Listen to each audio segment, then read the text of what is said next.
Bonjour et bienvenue à l'émission de l'Association forestière Saguenay-Lac-Saint-Jean, Forêt et bois, adaptation au changement climatique. Éduquer, sensibiliser et informer les gens à l'importance de la forêt et du bois, ainsi qu'à l'aménagement forestier durable par le biais de présentations d'ateliers éducatifs en milieu scolaire et par différentes activités grand public. La présentation du congrès annuel est un moyen de rejoindre la population régionale. Les gens de chez nous doivent comprendre les enjeux forestiers et se sentir fiers de notre richesse, la forêt.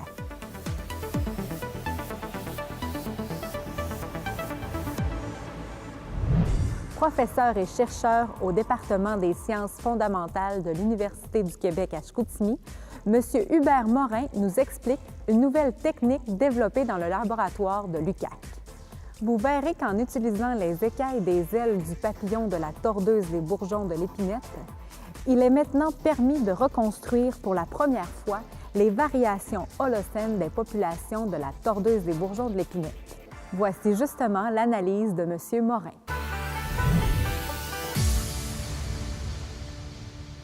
Quand Mme Bouchard m'a invité, elle a dit « Ah, tu pourrais venir nous parler des travaux que tu fais sur les écailles de papillons là, ou quelque chose comme ça. » Ça fait que c'est l'image que ça me donnait, c'est un peu cette image-là. Mais en fait, le restant de la présentation, je vais essayer de vous convaincre que ce qu'on fait, c'est quand même sérieux et aussi que ça peut être utile. Alors, j'en profite pour faire un petit peu de publicité sur la chaire de recherche industrielle CRSNG sur la croissance et l'influence de la TBE sur la variabilité des paysages. Nous, on s'est basé pour faire cette chaire de recherche-là sur des défis de l'industrie au Québec. On ne pouvait pas prendre tous les défis, mais quelques défis comme l'aménagement écosystémique, les vieilles forêts, la certification, l'épidémie et puis la croissance de l'épinette noire. Alors, c'est ces défis-là qui ont inspiré les principaux thèmes. Alors, les thèmes de la chaire de recherche, c'est les relations avec les perturbations puis la variabilité des paysages. C'est ce dont je vais parler aujourd'hui. Les autres thèmes, j'aurai malheureusement pas le temps d'en parler, mais j'espère avoir l'occasion de vous en reparler plus tard. Donc, les autres thèmes, c'est l'historique, évolution des épidémies, son impact sur la gestion et l'approvisionnement de la qualité du bois, changement dans la composition de la végétation, et impact des changements climatiques sur la croissance et la qualité des tiges de l'épinette noire. Alors, c'est les principaux thèmes qu'on traite dans la chaire. Et je vais m'attarder sur le thème 1, qui est vraiment lié directement à l'aménagement écosystémique, aux vieilles forêts, puis aux questions qui concernent la certification. Alors, donc, je vais parler... Quand je parle de perturbation, la chaire s'intéresse beaucoup à la tordeuse des bourgeons de l'épinette. Pourquoi? Parce que c'est une perturbation qui a un impact important sur le paysage. Évidemment, en forêt boréale, le feu est important, c'est indéniable. On s'en occupe beaucoup. Il y a beaucoup de chercheurs qui travaillent là-dessus et c'est excellent. Mais il y a peu de chercheurs qui travaillent sur cet aspect-là. Les épidémies de tordeuses, vous savez, ça a un impact important. Actuellement, il y en a une dans la région, vous êtes au courant. Sévit aussi beaucoup sur la Côte-Nord. Ça, c'est l'image qu'on avait de l'épidémie, la dernière épidémie des années 80. Ceux qui s'en souviennent ont trouvé ça assez difficile parce qu'il y a eu beaucoup de destruction de forêts. Ça rejoint la forêt boréale de façon importante. Ça, c'est l'état de la question en 1974, je pense. Et en 3-4 ans, ça a couvert l'ensemble du territoire. Mais les épidémies, ils n'ont pas le même comportement d'une épidémie à l'autre. Ça représente l'épidémie actuelle. Vous voyez que ça fait plus de 10 ans que l'épidémie est sévie. Et ça prend de l'expansion, ça peut être très important localement, mais ça n'a pas couvert tout le territoire d'un coup comme l'épidémie précédente. Alors, d'une épidémie à l'autre, c'est très différent. D'où l'importance de savoir qu'est-ce qui s'est passé dans le passé en rapport avec les changements climatiques sur ces épidémies-là pour savoir comment réagir aussi. 3 questions importantes qui nous incitent à étudier les épidémies dans le passé. Ça, c'en est une. Son autre principal, c'est le sapin baumier de la tordeuse. Puis l'évolution, ça a favorisé vraiment un bon synchronisme entre le sapin et l'éclosion des bourgeons. L'autre secondaire, pour le moment, c'est l'épinette noire. Alors, qu'est-ce que ça donne, les épidémies de TBE dans la paissière? C'est que la TBE va participer à la formation de structures complexes. C'est-à-dire que d'une épidémie à l'autre, la forêt s'ouvre, il y a de la mortalité. Ce n'est pas une mortalité complète, il y a des mortalités partielles. Puis ça entraîne des créations de trouées, des attributs de vieilles forêts. Là, je simplifie beaucoup, là. Il y a au moins 11 types de vieilles forêts, mais en tout cas, ça contribue à la formation de vieilles forêts. Et ça crée des structures d'âge inéquiliennes, multi-étagées, nombreux chicots, forte régénération à différentes hauteurs. Mais est-ce que ce modèle-là a toujours existé? C'est-à-dire qu'on peut imaginer que s'il y a toujours des épidémies de tordeuses, dans la forêt boréale, ça peut créer des structures comme ça. Mais si, dans les périodes, on a moins d'épidémies, bien là, on n'a pas la même action. Alors, qu'est-ce qui se passe dans ce temps-là? Une autre chose, pourquoi c'est important d'étudier dans le temps les épidémies, c'est que dans un paysage qui est ravagé par la tordeuse comme ça, on suppose que le feu n'aura pas le même impact que dans un paysage où on a une forêt continue. Dans un paysage où on a une forêt continue, on peut imaginer avoir des grands feux, tandis que dans un paysage où on a des épidémies de tordeuses, ce qui arrive, c'est que qu'est-ce qui brûle dans le feu? Des feux qu'on a, feux printaniers, qui affectent la forêt boréale d'épinette noire en particulier, c'est les aiguilles qui brûlent, puis les petites branches. Mais là, avec la tordeuse, on n'en a pas d'aiguilles. Ça fait que là, on suppose que dans un modèle de tordeuse, la relation avec le feu ne sera pas la même. Aussi, un autre aspect qui est important pour étudier dans le passé les épidémies, c'est que le synchronisme actuel entre le sapin et la tordeuse est bon, mais est-ce que l'épinette noire pourrait être un d'autre principal? C'est-à-dire que est-ce que dans le temps, si on a un changement, un réchauffement du climat, comme on en aura un, bien, est-ce que se déplacer sur l'épinette noire, puis est-ce que l'épinette noire peut devenir un autre principal aussi de la tordeuse? Donc ça, c'est important. Donc, on utilise deux méthodes, comment on étudie les épidémies passées, la dendrochronologie puis la paléoécologie. Je vais rapidement passer sur la dendrochronologie pour vous parler des papillons, finalement. Évidemment, quand on a une défoliation, on a une réduction de la croissance de l'arbre, donc des petits cernes, comme par exemple lors de l'épidémie du début du siècle de 1914, vous voyez les petits cernes. Alors ça, on peut le déceler dans les cernes de croissance, puis on peut remonter dans le temps comme ça. On peut utiliser les arbres vivants, mais nos arbres ne vivent pas très, très, très vieux. Ça fait qu'on peut aller 200, 300 ans maximum. Ça fait que ce qu'on fait, c'est qu'on utilise des arbres subfossiles qui sont conservés, très bien conservés dans les tourbières. Le problème qu'on a dans les tourbières, c'est que les arbres, on ne les voit pas, on ne sait pas où est-ce qu'ils sont. Ça fait qu'il faut creuser pas mal longtemps pour retrouver des arbres. On l'a fait, puis ça donne des choses intéressantes, mais on n'a pas suffisamment d'arbres. Ça fait qu'on a développé une autre technique avec Dominique Arsenault de l'Université du Québec à Rimouski. On prend des échantillons sur le bord des lacs, parce que tous les pêcheurs vont vous le dire, ils se prennent toujours les trolls dans les arbres qui sont tombés sur le bord des lacs. Les arbres tombent dans le lac, et puis souvent, ils vont s'enfouir dans le sédiment. Bien ça, ces arbres-là peuvent être récupérés. C'est une méthode originale, puis surtout que les lacs sont pleins de troncs enfouis, et puis on les voit, fait que c'est facile d'aller les chercher. Puis aussi, on a plein de lacs. Ça fait que ça, c'est intéressant. On commence à travailler sur les échantillons qu'on a récupérés dans les lacs. On en a des milliers actuellement. On a un gros job à faire pour travailler là-dessus. On commence à avoir des chronologies qui sont assez âgées. Comme par exemple, dans le cadre de la maîtrise de Caroline Pitre, on a une chronologie qui remonte à l'an 1300, ça veut dire 700 ans d'histoire de la tordeuse des bourgeons de l'épinette. Dans les Monts-Valin, on a aussi 400 ans. On espère aussi facilement avoir des chronologies de 1000 ans à peu près. Mais qu'est-ce qu'on voit sur ces chronologies-là? C'est que sur la droite, vous avez les épidémies du 20e siècle qui sont très bien imprégnées par des réductions de croissance, surtout dans la courbe orange du haut. Vous voyez les trois épidémies très bien imprégnées, tandis que sur la côte nord, c'est encore pire. On en voit juste une, en fait, celle des années 80. Les deux autres sont plutôt mitigées. Puis juste avant, au cours du 19e siècle, on a très peu de variations interannuelles dans la largeur des cernes, puis on n'a pas ces signes-là d'épidémie.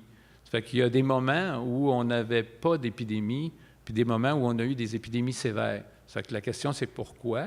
Le constat, c'est que les populations d'insectes étaient plus faibles avant le 20e siècle, au moins dans la forêt boréale. Et puis, là, on s'est fait souvent reprocher, quand on travaillait avec les arbres vivants, qu'on n'avait pas assez d'échantillons âgés. Mais là, avec cette technique-là, comme vous pouvez le voir, on a des échantillons, suffisamment d'échantillons au 19e siècle pour dire que, effectivement, ce n'est pas un artefact de la méthode. Il y avait effectivement moins de tordeuses à cette époque-là dans la région. Alors pourquoi? Parce que ce qu'on pense, c'est que l'aire de répartition fluctue avec le climat. C'est-à-dire que quand il fait plus chaud, l'insecte se déplace vers le nord, puis là, on a un impact important dans la paissière. Puis quand elle se déplace vers le sud, bien là, on a moins d'impact. C'est ce qu'on voit. Puis pourquoi on en a moins au 19e siècle? Bien, c'est dans une période, le petit âge glaciaire, c'est une période plus froide. Fait que là, l'insecte était plus au sud, puis a moins affecté le nord. Pour faire un résumé vite, les structures complexes sont le résultat du régime épidémique du 20e siècle. C'est ça qu'il faut comprendre. Et aussi, on ne sait pas à quoi pouvait ressembler la forêt s'il n'y avait pas d'épidémie de tondeuses, de la forêt plus structurée. Bon, parler un peu de paléoécologie, on avait développé une méthode originale d'analyse macrofossile, c'est-à-dire qu'on recensait les fesses de la tordeuse. La tordeuse, c'est une chenille. Une chenille, sa job, c'est de manger, puis c'est aussi de déféquer. Ça fait que les fesses, en fait, ils sont identifiables, puis on peut les retrouver dans le sol. Ça fait qu'on avait fait des chronologies à l'aide de ces fesses-là. Pour la première fois, on avait une chronologie qui allait jusqu'à 8000 ans là, de la tordeuse. On voyait qu'il y avait des grosses fluctuations dans la distribution des fesses le long d'un profil. Puis des fois, c'était très important. Le problème avec cette technique-là, c'est que l'identification est plus problématique. Vous comprendrez que c'est de la matière organique. Ça peut aussi se décomposer. La conservation à long terme était moins certaine. Le signal était trop local aussi parce que ça ne voyage pas par le vent, ça. Il faut qu'il y ait des arbres au-dessus. Puis s'il y a des arbres au-dessus, il faut que la matière organique s'accumule en dessous. Des sapinières, ça ne pousse pas très bien dans les tourbières. Ça fait qu'on avait de la misère on avait des sites potentiels limités, puis une quantité de matériel important pour les analyses. Ça prend beaucoup de matériel pour analyser ça. Puis les analyses étaient très laborieuses aussi. Puis on a la possibilité de ne pas enregistrer certaines épidémies. Ça fait que ce qu'on fait maintenant, c'est qu'on travaille avec une autre structure. Les gens du laboratoire d'écologie aquatique nous sont arrivés avec une structure qui était dans la colonne d'eau du lac Saint-Jean. C'est cette structure-là. Ils ne savaient pas ce que c'était. Ce n'est pas une diatomée, ce n'est pas des larves de poissons. Ils ne savaient pas qu'est-ce que c'était. Puis avec notre entomologiste, Robert Loisel, on regardait ça, puis il dit « ça ressemble à des écailles de papillons ». Puis là, il s'est fait un déclic dans ma tête. Il dit « écailles de papillons dans la colonne d'eau ». La tordeuse devient un papillon en masse. Il y a des papillons en masse. Ça veut dire que peut-être que ces écailles-là peuvent se conserver dans le sédiment, puis ils pourraient nous indiquer le niveau des populations de tordeuses dans le passé. Ça fait qu'on a effectivement, ces écailles-là étaient des écailles de papillons. Les papillons, ils n'ont pas de plumes pour voler. Ils sont pleins de petites écailles. Les ailes sont couvertes de petites écailles. Il y en a à peu près 150 000 par individu. Puis des individus, quand il y a une tordeuse, il y en a beaucoup. Ce que l'odeur prend, là, c'est pas du sable, c'est des tas de papillons qui ont immobilisé l'usine de Résolu à Bécomo il y a 2 ans parce qu'il y avait trop de papillons dans l'usine. Ils ont été obligés d'arrêter l'usine. Ça que vous pouvez voir il peut y en avoir quand même pas mal. Et vous voyez, ça, c'est un nuage de papillons qui est arrivé le 16 juillet 2013 à Rimouski, qui venait de la Côte-Nord. C'est au début de l'épidémie, là. Fait que, puis ceux qui ont vécu l'épidémie des années 80, ils se rappellent qu'autour des Lumières, ici à Saint-Félicien, ça devait faire la même chose. Il devait y avoir autant de papillons que ça. Ça fait que des papillons, on peut dire qu'il y en a quand il y a une épidémie. Et ces papillons-là, ils ont une fonction, se reproduire, puis ils se déposent sur les lacs ou un peu partout dans la forêt, mais beaucoup sur les lacs. Puis quand le papillon meurt, bien, la structure se détache du papillon, puis on pense qu'elle se dépose dans le fond du lac. Ça fait que là, on s'est posé la question, est-ce qu'on en retrouve dans le sédiment? Fait que là, je pense qu'au début, je devais être le seul qui pensait qu'on pouvait en retrouver dans le sédiment, mais il y a des étudiants qui ont été assez fous pour me croire. Puis ils ont cherché dans le sédiment, puis effectivement, on a retrouvé des écailles de papillons dans le sédiment. Ça fait qu'on a mis au point une technique pour isoler les écailles dans les sédiments lacustres. Et ça, c'est bien beau, mais les écailles, s'ils prennent 50 ans pour rejoindre le fond du lac, ça ne nous indiquera pas les événements quand on le veut, là. Fait qu'il il fallait que ces écailles-là se déposent rapidement pour que ça soit efficace. Fait qu'on a fait un site expérimental. C'est une piscine avec un faiseur de vagues. On a mis des papillons là-dessus, puis on a regardé combien de temps ça prenait pour couler. C'est une question de jours, en fait. Ça coule à peu près, ça prend une dizaine de jours, même moins d'une semaine, puis ils se ramassent tous dans le fond.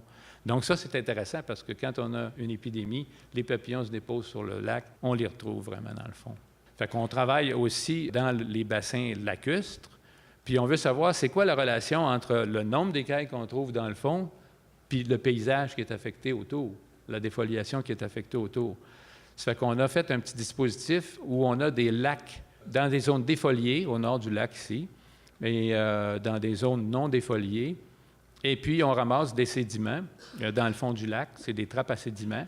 Puis, on essaye de faire le lien avec la défoliation autour. Fait qu'on caractérise la défoliation autour du lac. Puis, la manière qu'on procède, c'est avec des drones, parce qu'on survole le tour du lac, puis on caractérise la défoliation de cette façon-là. Ça nous permet de faire des cartes de défoliation. En fait, ça nous indique, pour faire une histoire courte, ça nous indique le pourcentage autour du lac de feuillage vert. Fait que ça nous indique jusqu'à quel point on est défolié ou non. Fait que c'est ça que ça nous donne, cette technique-là. Et puis aussi, on carotte le fond des lacs. Vous voyez, ça, ça, c'est Pierre Richard qui échantillonne un lac des Hôtels, le lac des Hôtels, juste au nord, ici, en 1983, je pense. Et puis, l'avantage, c'est que là, on a une identification qui est moins problématique. Conservation est très bonne. On a des écailles qui datent de 8000 ans et qui sont très bien conservées. C'est un signal qui est local autour du lac. Les sites potentiels sont non limitants parce que des petits lacs, on en a pas mal. On peut faire des carottes un peu partout. Puis, on a besoin de 1 cm3 pour travailler avec ça. Puis, c'est l'avantage de combiner la méthode avec les analyses de charbon de bois et de pollen. Fait que c'est une analyse qui sont moins laborieuses, mais là, les étudiants, ils vont me dire « Ouais, mais c'est pas toi qui as les yeux dans le bino, là. » Mais effectivement, c'est perfectible. Et il y a la probabilité d'enregistrer la majorité des épidémies. Ça fait que là, on a nos premiers diagrammes. C'est des diagrammes polliniques, des diagrammes de charbon de bois, puis des diagrammes aussi d'écailles de papillons. Fait que vous voyez qu'il y a une grande variation. On en a tout le long de la colonne, presque jusqu'à il y a 10 000 ans. Bien, en fait, jusqu'à 10 000 ans. Et on a une variation intéressante là, qui nous indique, en fait, les périodes où les populations étaient élevées. En fait, les périodes où les populations étaient élevées peuvent être interprétées de la même manière qu'on interprète les charbons comme étant des feux, bien, on interprète ça comme étant des épidémies. Ça fait que là, avec ça, on peut faire des fréquences d'occurrence des épidémies dans toute la période de l'Holocène, les derniers 10 000 ans, qu'on compare à, par exemple, la fréquence des charbons. Fait que ce qui est intéressant, c'est que vous voyez qu'il y a une relation inverse entre la tordeuse de bourgeon de l'épinette et les feux. C'est un peu normal parce que s'il y a beaucoup de feux, ça ne favorise pas les espèces qui sont affectées par la tordeuse. Et l'inverse, quand il y a beaucoup de tordeuses, généralement, c'est des forêts âgées avec beaucoup de sapins, beaucoup d'épinettes blanches qui ne se régénèrent pas bien après feu. Ça fait que cette relation inverse-là est intéressante, mais en plus, il faut comparer ça avec le climat parce que le climat a un grand rôle à jouer là-dedans aussi. Quand je parlais tout à l'heure qu'est-ce qu'épinette noire peut être un autre important, bien, en fait, ça se peut parce que vous voyez qu'à un moment donné, il y a à peu près 6 000 ans, on a une période importante de tordeuses. Puis ça, c'est un profil qui était sous l'épinette noire. Ça fait qu'il y avait beaucoup de défécation de tordeuses sous l'épinette noire. Et ça, cette période-là, c'est survenu durant une période chaude, le thermal maximum de l'Holocène. Donc, c'est une période plus chaude. Ça fait que ça nous met un petit peu inquiet à savoir est-ce que l'épinette noire peut être... Il semble que oui, elle pourrait être un hôte principal de la tordeuse, ça fait qu'il faut vraiment vérifier ça. On n'a pas encore toutes les données pour le faire, là. Ça fait que, pour faire un petit résumé, les niveaux de population, donc, ont beaucoup varié durant l'Holocène. Il y a une relation inverse avec la fréquence des feux. Là, il s'agit de perfectionner, on est à faire ça avec les étudiants, les relations avec la sévérité des feux et le climat. Des populations très élevées ont été enregistrées dans la Pessière lors de périodes chaudes de l'Holocène, donc il faut continuer à voir est-ce que ça peut être si important que ça. Puis aussi, une chose qui est internationale, cette méthode-là est internationale, ça peut être utilisé pour tous les lépidoptères. Bien, des lépidoptères défoliateurs importants, il y en a partout, il y en a en Russie, entre autres, qui font des ravages énormes, cette méthode-là pourrait être adaptée pour ces défoliateurs-là aussi. Fait que si on vient au défi, donc le pourcentage actuel de vieilles forêts, c'est pas nécessairement le reflet du pourcentage passé. Ça fait que ça, c'est quelque chose qu'il faut y penser pour l'aménagement écosystémique. Leur structure aussi, qu'est-ce que ça avait l'air, on ne le sait pas exactement, mais était probablement différente de ce qu'on a aujourd'hui. Fait que pour la certification aussi, c'est important. L'important aussi, ça va être de voir quelles sont les relations feu-TBE dans un climat changeant. Avant ça, on avait juste les moyens de regarder les chronologies de feu dans le temps, parce qu'on travaillait avec les charbons. Ça fait longtemps qu'on travaille avec les charbons et c'est excellent. Sauf que maintenant, en rajoutant les épidémies, on va pouvoir, je pense, expliquer des choses qui étaient inexplicables du comportement du feu. Donc ça va être intéressant. Les relations feu-TBE. Puis ça peut nous aider à beaucoup mieux comprendre ce qui nous attend. Cependant, il faut bien penser que les niveaux des variations de température qu'on touche dans l'Holocène, c'est de l'ordre du degré, 2 degrés à peu près. Puis là, bien, on s'en va vers des changements encore plus importants. Mais au moins, ça va nous donner des indices de ce qui nous attend. Fait que, merci beaucoup.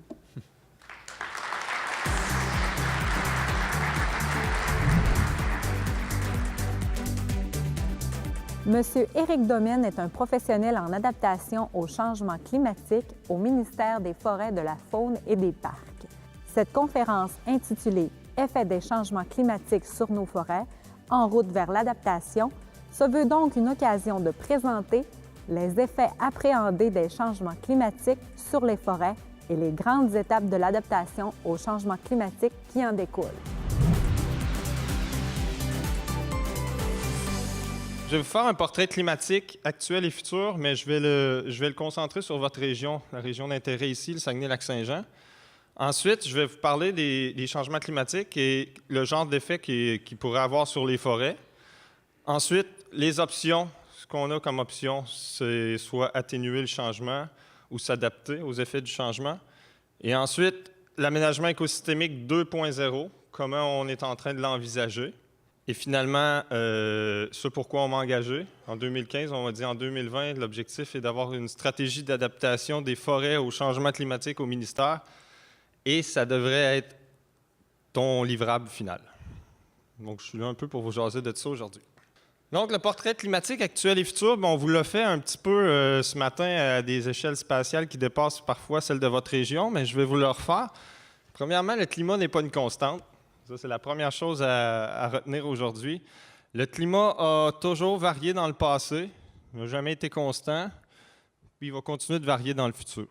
Ça, c'est le premier constat qu'on a.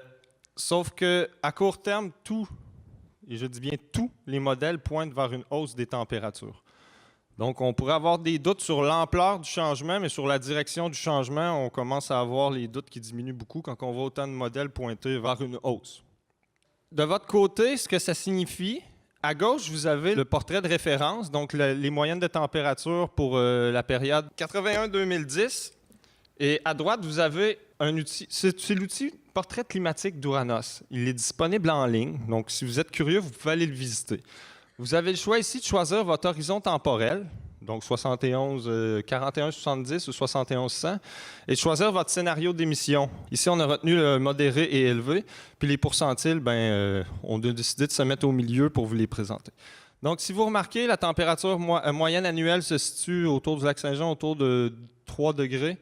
Donc, sous un scénario d'émission modéré, on fait évoluer cette température-là sur l'horizon 41-70 vers 4 et 5 degrés. Si je change le scénario d'émission, donc je le mets à élevé, on a donc une augmentation qui est un petit peu plus grande.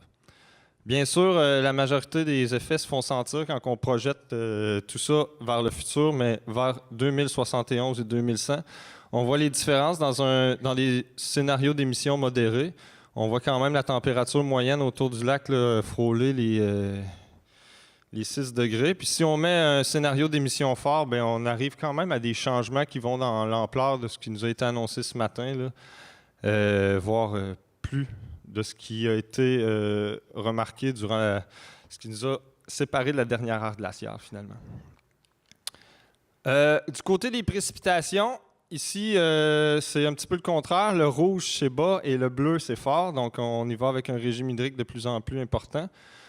Donc, je ne m'attarderai pas encore sur les détails, mais vous voyez que si on avance dans le temps et si on augmente les scénarios d'émissions, on se retrouve avec un patron de précipitation qui augmente un petit peu dans la région. Il y a beaucoup plus d'incertitudes concernant les précipitations que les températures. Et je vous explique un petit peu pourquoi. Dans le sud du Québec, ici on a séparé grossièrement le sud et le nord là, pour des stations étant au sud puis d'autres stations étant au nord. Là où je veux vous amener, c'est la différence. Vous voyez en rouge, on a les températures. Grosso modo, on a une hausse de température qui est assez constante selon les mois. Sauf que dans le sud du Québec, on a des températures qui augmentent en été, sauf qu'on n'a pas d'augmentation des précipitations prévues en été. Donc ici, on a un cas super classique de risque de sécheresse hivernale qui pourrait se produire en été face à des températures qui augmentent puis des précipitations qui, elles, n'augmentent pas. C'est trop petit ici. C'est la synthèse, je ne sais pas si vous voyez, c'est la synthèse de vos données pour le lac Saint-Jean. Et c'est juste une autre manière de vous présenter la diapo qui précède. Vous voyez que pour les températures, peu importe les scénarios, on passe toujours, même avec la marge de variabilité, on est toujours au-dessus de ce que vous observez actuellement comme moyenne. Sauf que quand on y va pour les précipitations en été, vous voyez que l'écart nous amène parfois à une valeur qui est en bas de la moyenne actuelle. Donc, c'est la preuve qu'on a un petit peu plus de difficulté à savoir ce qui va se passer avec les précipitations en été. La hausse devrait être moins marquée. Du côté des perturbations naturelles, il devrait y avoir des modifications du régime des perturbations naturelles qui est bien sûr conditionné bien souvent par le climat. Bien qu'il y ait différentes manières d'estimer les projections pour le feu, la plupart des manières de faire pointent vers une hausse dans la fréquence des incendies puis la taille des incendies. Et insectes et maladies, on ajoute à ça toutes les possibilités d'envahissement par les insectes qui viennent d'ailleurs. Nos ravageurs forestiers qui sont à des populations assez basses puis qui attendent juste que nos forêts soient stressées un petit peu pour exploser puis devenir des ravageurs. Donc, c'est ce genre de problème-là qu'on va avoir à faire face. Juste pour vous donner un petit aperçu, j'aime bien la notion d'analogue climatique, mais il faut la prendre avec des plus et des contre de temps en temps. Mais actuellement, le Saguenay-Lac-Saint-Jean, on retrouve dans les zones vertes foncées des zones qui sont climatiquement très similaires. Si on essaie de projeter dans le temps sans faire bouger votre région, on se retrouve avec un analogue climatique qui nous amène, vous voyez, ici on est à l'horizon 2041-2070 sous un scénario d'émission assez fort, celui qui est le plus probable. Et vous voyez quand même qu'à un horizon spatial assez court dans le temps, vous vous trouvez avec un climat qui ressemble plus à celui de Montréal qu'à celui du Saguenay-Lac-Saint-Jean. Donc, ce genre de changement-là dans votre tête devrait tout de suite susciter plein de questions à savoir comment la forêt va réagir face à ça. Puis c'est un petit peu les questions qu'on est en train de se poser au ministère et savoir comment la forêt va réagir. Est-ce qu'on peut anticiper comment la forêt va réagir? Et si oui, qu'est-ce qu'on fait pour se protéger de ça? Donc, les changements climatiques et leur effet sur les forêts. On a des effets appréhendés sur les feux de forêt, les changements dans les régimes de perturbation des insectes et maladies, beaucoup de dépérissement et de mésadaptation en fonction des changements, soit dans les régimes de précipitation, de température. Les effets cumulatifs, parce que ce qui est observé le plus jusqu'à maintenant, c'est des forêts qui sont stressées par un stress, puis qu'un autre stress vient finir la job. Donc, il y a beaucoup de stress cumulatifs qui vont être appréhendés, puis c'est plutôt difficile à projeter et à appréhender. L'autre truc intéressant, c'est qu'on parle souvent des changements climatiques en termes de vulnérabilité, de gestion des risques, mais il y a aussi des opportunités qui vont se pointer face à ça. Moi, je pense à la Colombie-Britannique qui se battait corps et âme pour éradiquer l'aune rouge dans les années 90. Maintenant, l'aune rouge est en expansion et est appelée à le devenir encore plus avec les changements climatiques. Aujourd'hui, on l'utilise et c'est une partie intégrante des produits forestiers de la province. Je me rappelle plus ce qu'on en fait, mais aujourd'hui, on se bat plus pour l'éradiquer, on l'utilise. C'est le genre de changement à laquelle la flexibilité de l'industrie va être assez importante. Des événements en partie liés au climat, donc je ne les lie pas au changement climatique, mais je les lie au climat, donc aux fluctuations climatiques. Par exemple, le dendroctone du pin dans l'ouest, le dendroctone de l'épinette aussi dans l'ouest, les fameuses forêts saules ou les drunken forests, donc le pergélisol qui se met à fondre et les arbres qui perdent un petit peu de leur tenue. Ensuite, on a les opérations en hiver. On a remarqué que dans le sud de la province, on avait de plus en plus de difficultés à intervenir en hiver Beaucoup de nos récoltes se font durant cette saison-là. Dans l'Est, on retourne dans l'Ouest, pardon. Les parklands en Alberta, ils ont eu beaucoup de sécheresse, beaucoup de mortalité liée aux trembles. Puis dans l'Est du pays, on a remarqué que depuis une vingtaine d'années, les dépressions sont beaucoup plus fortes, beaucoup plus violentes. Donc, on a affaire à des vents qui sont plus sévères et on observe beaucoup plus de chablis à Terre-Neuve, entre autres. Et ça, je vous présente juste à l'échelle mondiale, c'est une augmentation de la température et une diminution des précipitations, ce que ça peut avoir comme effet dans plein d'endroits sur la planète. Donc, ce ne sont pas que des effets appréhendés, il y a déjà des changements qui sont en cours, qui sont parfois difficilement détectables par contre. Un exemple qui nous touche un peu plus, je nous ramène en 2012. Je ne sais pas si vous vous rappelez qu'au mois de mars, on se promenait presque en short et en T-shirt. Vous voyez les moyennes cumulées qu'on avait à Montréal, on était à 23, 20, 23. Il avait fait exceptionnellement chaud. La ligne bleue, c'est la moyenne de la saison pour le mois de mars, donc on était au moins 20 degrés au-dessus de la moyenne à ce printemps-là. En termes de données, c'est des données qui proviennent de la forêt Montmorency. C'est l'équipe Loïc d'Orangeville, Daniel Houle et Louis Duchesne qui les avaient récoltés. Donc, vous voyez, premièrement, c'est qu'à ce moment-là, en plus du printemps qui avait été très chaud, on avait eu un été qui avait été assez sec. Donc, il y avait eu 20 mm de pluie en juillet. Donc, on avait observé une sécheresse pendant ce mois-là. Le contenu en eau du sol avait fortement diminué, en plus, qui avait été affecté par une fonte hâtive des neiges due au printemps super chaud. Ce qu'il a observé, c'est qu'il y a eu un arrêt de la croissance précoce sur certains arbres. Ici, on parle du sapin baumier. Donc, vous voyez, le pic des courbes en bas doivent se trouver en général autour du solstice d'été. C'est le moment où on a le plus grand accroissement. À ce moment-ci, la période avait été décalée, donc on avait une fin hâtive de la croissance, une fin précoce, pardon. Et en plus, l'accroissement était vraiment au-dessous des moyennes qui avaient été observées pour les années précédentes. Donc, c'est le genre d'effets qui peuvent avoir des aléas climatiques sur nos forêts. Puis comme nous sommes gestionnaires de ces forêts-là, ça nous préoccupe à un point assez important. On m'avait demandé de parler un petit peu de biodiversité, mais malheureusement, je suis surtout axé sur la forêt. On la gère en tant qu'habitat de la diversité, mais c'est la faune qui s'occupe de la biodiversité chez nous. Je vous présente quand même un extrait du livre de Dominique Berthaud qui s'est occupé, lui, d'essayer de projeter les changements dans la biodiversité pour les amphibiens, les oiseaux et les plantes. Donc, les chiffres que vous voyez là, il faut les rattacher à ces groupes-là. Ce qu'on retient, c'est que, oubliez la grosseur des cercles. Lui avait fait son analyse pour la relier aux aires protégées. Puis les cercles représentent la taille des aires protégées. Retenez surtout la couleur et à voir à quel point vous avez des gains qui peuvent aller jusqu'à 200-300% en termes de nombre d'espèces qui pourraient arriver sur un territoire. Donc, vous voyez les zones rouges les plus au nord, donc c'est nos zones les moins riches, qui devraient servir carrément d'abri à beaucoup de notre biodiversité. Et si je le ramène en termes de pas de gain d'espèces, mais de turnover, donc de changement dans le patron des communautés animales, vous voyez qu'à des endroits dans le nord, on devrait presque avoir là, des inversions des communautés de 75-80% en termes d'espèces. Donc, c'est pratiquement des nouveaux territoires à coloniser pour des nouvelles espèces. Donc, nous, en termes d'aménagement, ce qu'on sait, c'est que les transitions écologiques vont être inévitables. On s'attend à ce qu'il y ait des fluctuations dans les processus écologiques connus, donc que ça affecte la productivité et la régénération.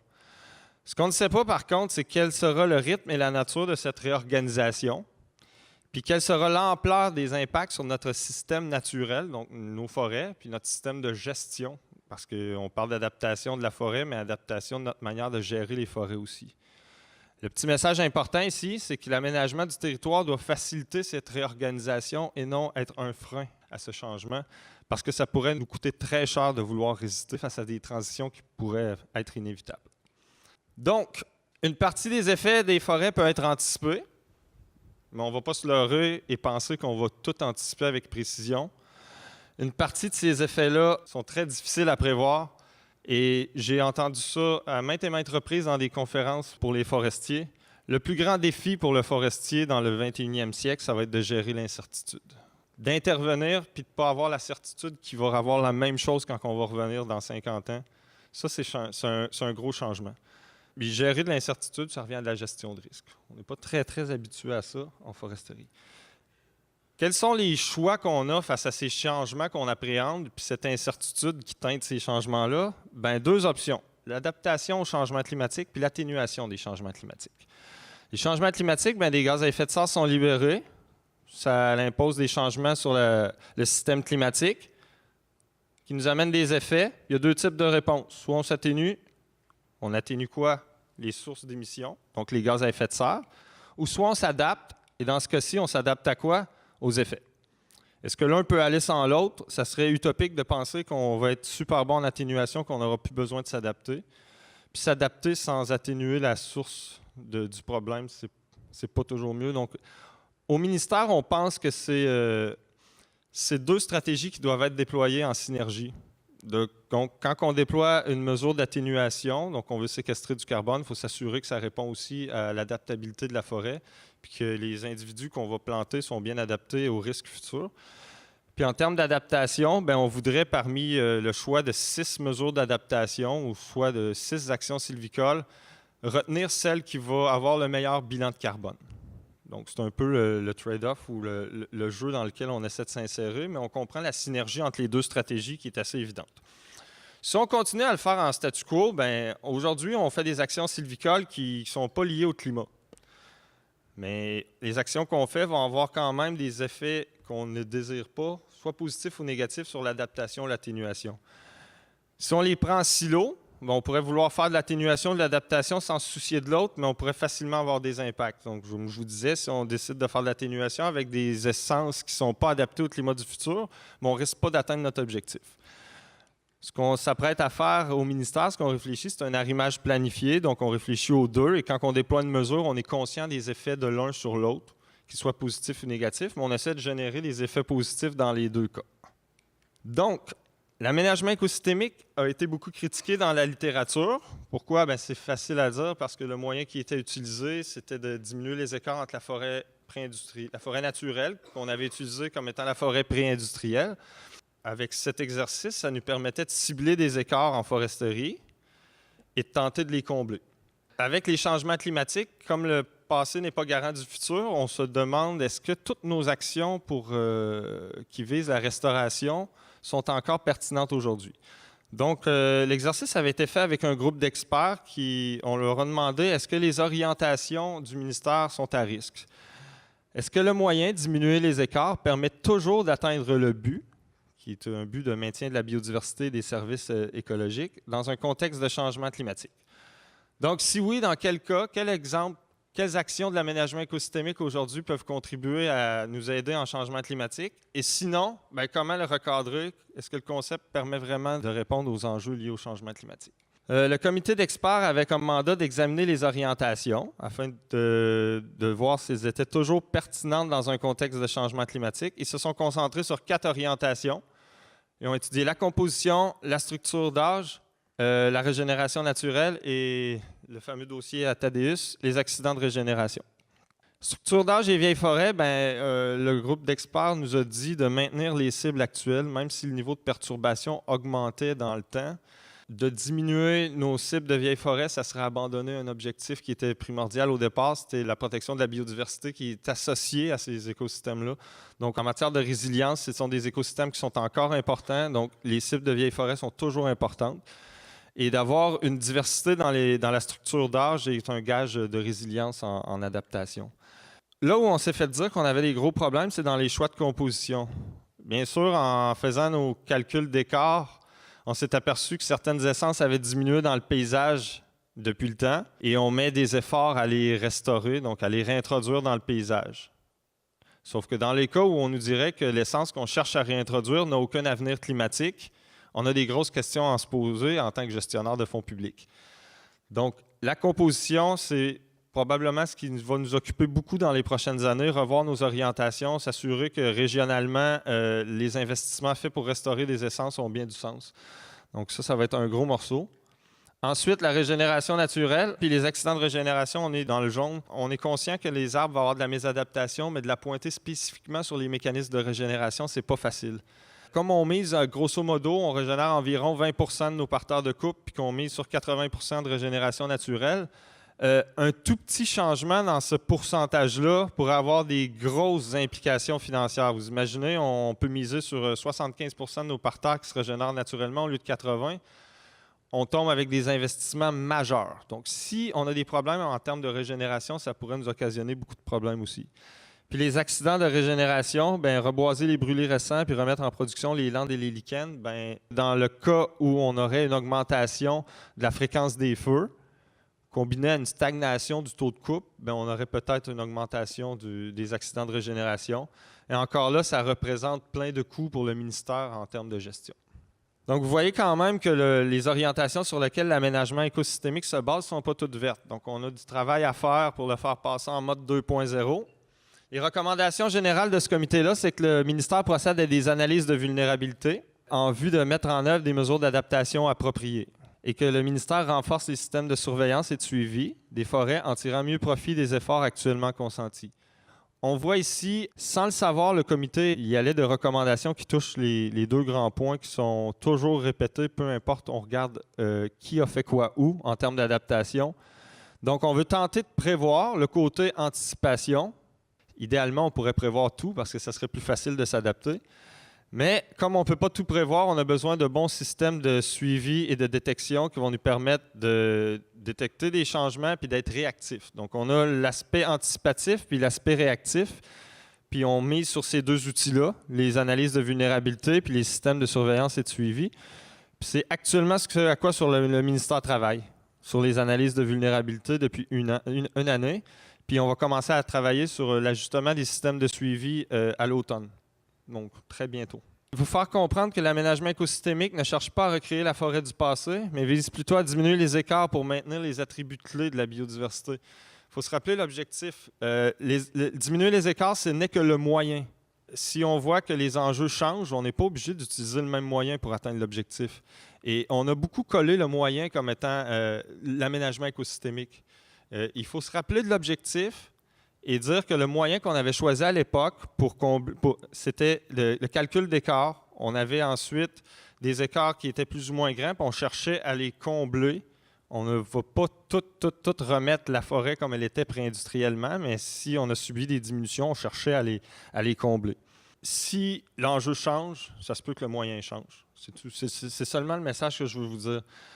Donc, l'aménagement écosystémique, ça consiste à comprendre comment l'écosystème fonctionne pour faire les bons choix d'aménagement. C'est simple comme ça.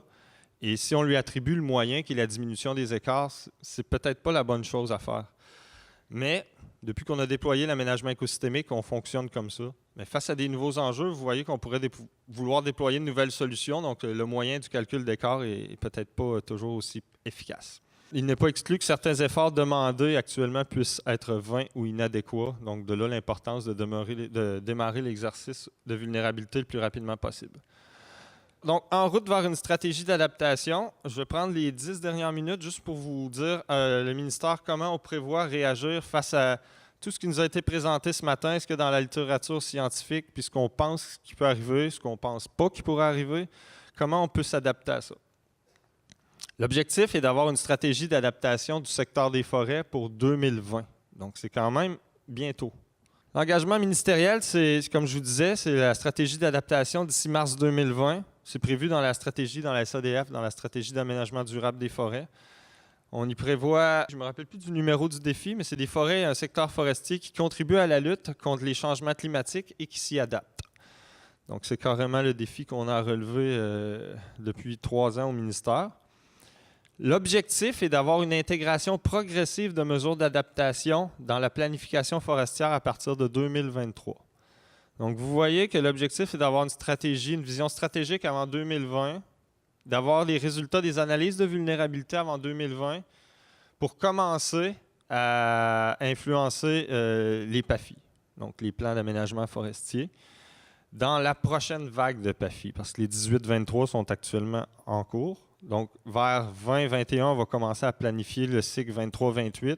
Donc, on aimerait ça à ce moment-là que les vulnérabilités soient transférées aux régions puis commencent à être considérées. Est-ce qu'on va être en mode solution? Peut-être pas partout, mais on va quand même avoir commencé à embrasser le dossier. Ce qu'on a réalisé jusqu'à maintenant, la première année que je suis arrivé, moi, je me suis promené, j'ai documenté ce qui était fait partout à l'extérieur. Donc, on a passé ces 6 entités-là, 3 provinces canadiennes et 3 autres pays. Ce qu'on s'est dit, si ces gens-là ont eu des problèmes liés au changement climatique avant nous, ils ont certainement réfléchi à ces enjeux-là avant nous. Et comme on ne réinvente pas la roue en matière d'adaptation, on va aller voir ce qui a été fait ailleurs. On va essayer de transposer ça sur notre contexte forestier à nous. Donc, la première étape, ça a été de documenter ce qui était fait en termes d'adaptation ailleurs pour s'apercevoir que ceux qui sont le plus avancés, c'est ceux qui ont eu le plus de problèmes jusqu'à maintenant. C'est pas compliqué. Les plus avancés, c'est la Colombie-Britannique, puis ils sont dans le bateau depuis que le Dendrochton est rentré. Donc, ça fait très longtemps. C'est normal qu'il y ait beaucoup, beaucoup de documents concernant l'adaptation. Les États-Unis aussi sont assez proactifs, surtout depuis qu'ils sont aux prises avec les sécheresses en Californie. Il y a beaucoup, beaucoup, beaucoup de mortalité dans leur forêt de pin. Donc, ça, c'est fait. L'étape finalisée, je l'ai mis entre guillemets parce qu'on a reçu les commentaires des régions puis on est en train de faire les versions finales des fiches. Grosso modo, c'est qu'on a fait des fiches d'enjeux pour sensibiliser l'organisation. Parce qu'on a beau adapter la forêt, un des points importants, c'est adaptation des systèmes écologiques et planifier le changement organisationnel. Donc, bien préparer l'organisation à ce qui s'en vient en termes de changement. Donc, on a préparé des fiches qui disaient, en gros, voici ce qu'on appréhende, puis voici, si la forêt réagit comme ça, le genre de problème qui pourrait se pointer en termes de gestion des forêts. Donc, à nos patrons, on leur a dit, si on a des problèmes, voici ce que vous devriez avoir comme problème. On a étudié 14 problèmes qu'on a mis en 4 thèmes. Les choix de composition, je vous en ai parlé. La régénération des forêts, les enjeux d'organisation spatiale, les enjeux de planification stratégique, le calcul des possibilités forestières, essayer de prévoir le rendement sur 150 ans, ça pourrait devenir être de plus en plus difficile. Ensuite, les perturbations naturelles, la stratégie de gestion de feu, comment on gère nos feux, comment on gère nos insectes, s'il y en a plus, s'ils sont différents, comment on fait ça? C'est des gros enjeux de gestion. S'il y a plus de perturbations, on va avoir plus de plans de récupération à faire, donc comment on organise ça? Les opérations forestières, du côté des opérations régionales, si on a plus de terrain à reboiser parce qu'il y a plus de perturbations, on va avoir besoin de plus de plans. Comment on fait ça? Déjà qu'on est à côté, à la limite de ce que peuvent nous produire nos pépinières, comment on pourrait envisager qu'on va avoir besoin de plus de plans? Puis l'accès au territoire, je vous parlais des chemins d'hiver là, qui sont problématiques. Si on ne peut plus aller faire des récoltes en hiver dans certaines régions, ça ne va pas bien. Puis les sujets individuels qu'on n'a pas réussi à mettre dans les autres catégories, qu'est-ce qu'on fait de nos aires protégées au secteur des forêts, les EFE, les refuges biologiques, comment on voit ça, quels objectifs on leur attribue? Les sols, comment les sols vont réagir? On essaie de prévoir comment la forêt va changer, mais comment le médium sur lequel notre forêt pousse va évoluer. Ça, c'est une question qui est difficile en soi. La dynamique du carbone dans nos écosystèmes, comment elle va évoluer. Notre classification écologique qui est beaucoup basée sur le climat. On n'a qu'à penser aux végétations potentielles, au domaine bioclimatique. Comment on doit la faire évoluer pour qu'elle soit encore représentative de ce qui se passe sur le terrain. La sériculture, des nouveaux territoires qui pourraient devenir exploitables, des anciens territoires qui pourraient ne plus l'être. Comment on réalise le jardinage acérico-forestier? Ce sont des bonnes questions qu'on va avoir à se poser. Puis comme c'est nous qui délivrons les permis au MFFP pour les permis d'exploitation, ça pourrait avoir des enjeux. Et finalement, celui qui vous touche le plus, c'est la forêt privée. Comment tout ce qui est généré en termes de connaissances au niveau de la forêt publique puis au ministère va être transféré vers la forêt privée. Ça, on en a fait un enjeu parce qu'on ne voulait certainement pas que ce qui était développé meure en forêt publique. Donc, vous allez certainement entendre parler de nous dans le futur lorsque notre stratégie va être au point. C'est là-dessus qu'on s'est concentré puis qu'on se concentre beaucoup. C'est le genre d'enjeu qu'on pense qu'il va avoir beaucoup d'impact à court et moyen terme au ministère. Donc, on y va avec ça. Les étapes en cours. Actuellement, on est à réaliser les analyses de vulnérabilité. On a documenté les enjeux de gestion. Dans les fiches, maintenant, on réalise l'analyse de vulnérabilité des forêts et des processus écologiques. Donc, comme je vous dis, c'est ça, on veut faire des analyses de vulnérabilité des essences forestières et des processus écologiques en fonction des différentes régions du Québec. Donc, l'idée, ça serait d'avoir un portrait des vulnérabilités par région, exposant différents stress. Qu'est-ce que la vulnérabilité dans un contexte de changement climatique? Ce petit schéma-là vous l'explique super bien.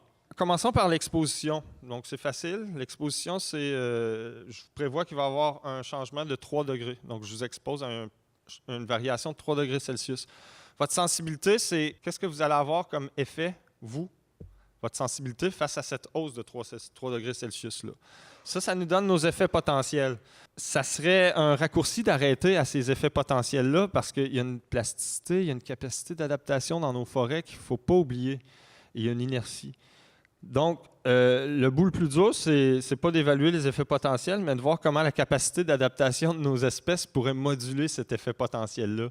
Parce qu'on sait que des pressions climatiques peuvent induire des changements au niveau de l'arbre sans même que le gène change à la base. Donc, on appelle ça la plasticité. Pour faire nos analyses de vulnérabilité, on a des modèles d'habitat. Vous connaissez peut-être les modèles d'habitat de la DRF de Mme Catherine Perrier qui sont présentement en ligne. Il ne faut pas oublier que les modèles d'habitat, ce ne sont pas des modèles qui disent que l'érable à sucre va être présent dans toute la zone verte en 2100. Les modèles d'habitat, ça le dit, c'est l'habitat. Ce que ça dit, c'est qu'actuellement, la zone verte, c'est la zone de l'érable à sucre, la zone de référence. En utilisant le modèle, on a réussi à remodéliser la présence aux mêmes endroits. Donc, le modèle est fiable. Et quand on le projette dans le futur, il nous dit que l'habitat de l'érable à sucre devrait être la zone verte. Bien sûr, il y a une différence entre ce qui est théoriquement réalisable en termes de niche climatique puis ce qui pourrait se réaliser sur le terrain. Le problème dans tout ça, c'est que le climat est une variable super importante à l'échelle continentale. On nomme nos grandes associations végétales souvent en fonction du climat.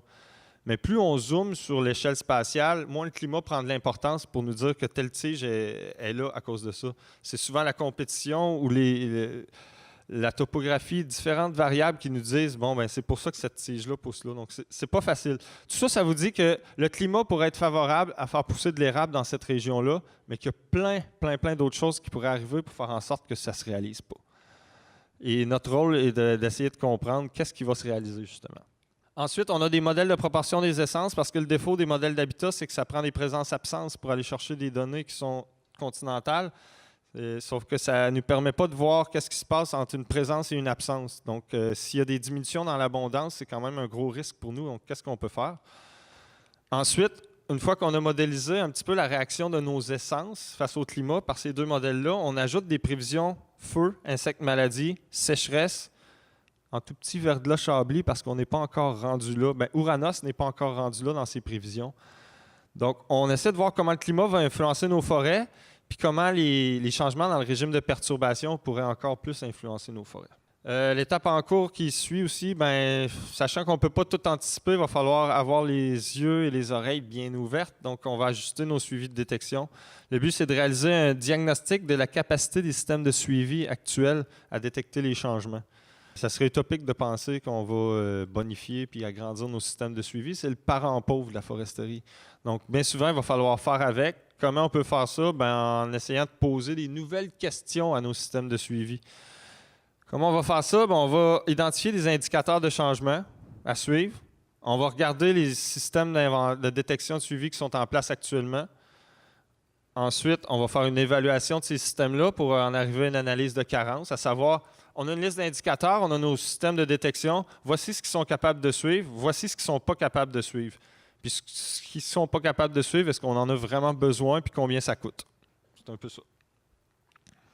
Et en conclusion, bien, on est convaincu au ministère qu'il faut continuer le déploiement de l'aménagement écosystémique parce qu'il y a beaucoup de ces orientations qui favorisent la résilience avérée, celle qu'on connaît de nos forêts. Nos forêts ont évolué vers cette résilience-là, donc la biodiversité y est adaptée.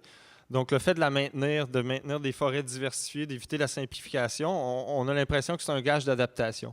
Est-ce que c'est tout? Non. Il faut réaliser nos analyses de vulnérabilité en complément des analyses d'écart. Donc, maintenant, les analyses d'écart ne seront plus toutes seules pour déterminer nos enjeux. On va avoir des analyses de vulnérabilité qui vont les suivre. Et ensuite, se doter d'une stratégie d'adaptation qui pourra permettre de réduire les risques appréhendés sur nos forêts, puis, en dernier lieu, sur l'organisation. Il n'y a pas des pistes dans ce que vous avez étudié jusqu'à maintenant, des pistes évidentes dans lesquelles on ne peut pas se tromper d'aller puis de commencer à travailler. Si on pense, par exemple, au Québec, là, avec les énormes superficies forestières qui sont improductives présentement ou qui puissent être reboisées, est-ce que ça, c'est pas une piste qui est assez évidente où on ne peut pas se tromper, là, puis qu'on n'est pas obligé d'attendre en 2023 ou 2030 avant de faire quelque chose? Puis d'autres, à l'inverse, pistes qui nous disent, bien ça, il faudrait arrêter de faire ça. C'est exactement l'exercice auquel on est en train d'identifier actuellement les gestes qu'on fait qui pourraient être sans regret, puis d'identifier ceux qu'on fait. Je ne dirais pas que l'aménagement écosystémique, c'est recréer la forêt du passé. C'est s'inspirer de la forêt du passé pour recréer une forêt qui est résiliente aujourd'hui.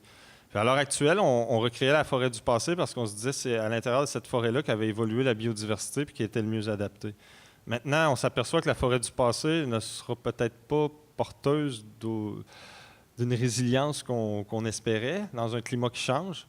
Est-ce qu'on va chercher à recréer des attributs du passé, sachant qu'ils ne vont pas supporter les communautés animales et végétales du futur? Ça ne serait pas un bon. Est-ce qu'on va rester dans le contexte écosystémique où on cherche à gérer la forêt en fonction de ses processus pour nous amener vers le maintien de la biodiversité et des services écologiques? Je pense qu'on peut encore le faire. Là où, dans le monde, ça a été beaucoup remis en question, c'est surtout les approches écosystémiques d'émulation des perturbations naturelles. Et là, on est encore plus en mode émulation. Là, on est vraiment recréer la forêt du passé. Ici, ça serait utopique de le penser. On ne sera pas capable, avec notre capacité d'intervention, de recréer la forêt du passé. Ce qu'on fait, c'est diminuer des écarts.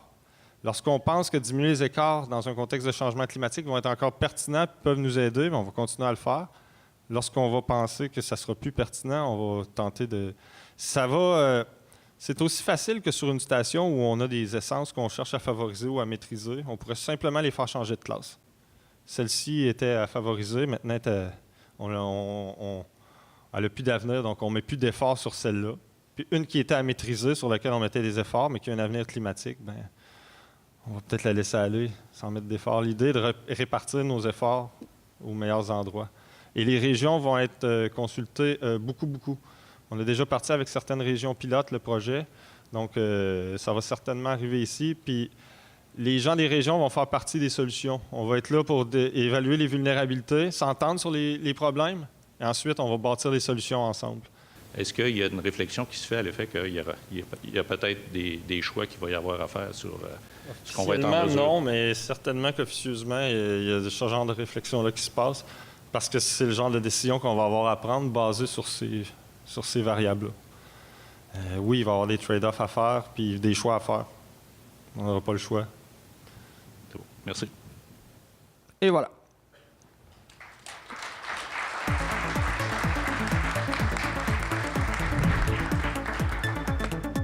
Le passé nous montre que la forêt boréale s'est adaptée aux fluctuations des épidémies d'insectes. À nous maintenant de s'adapter. Soyez là très bientôt pour la suite de Forêt et Bois, adaptation au changement climatique.